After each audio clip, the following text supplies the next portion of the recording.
today we're going to look at how to cut up peaches and apricots. Both have got a large stone in them.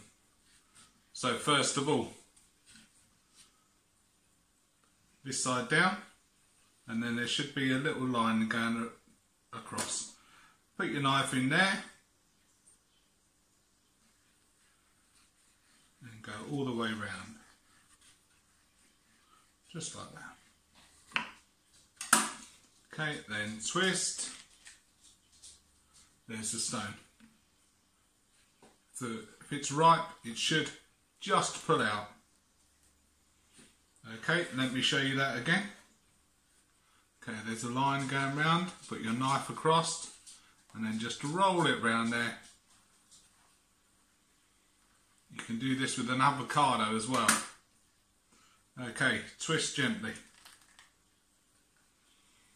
If it doesn't come out, then just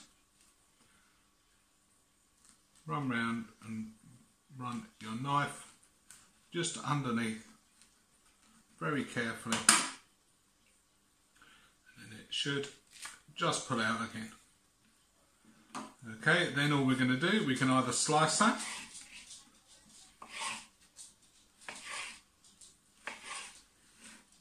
okay, or we can dice it.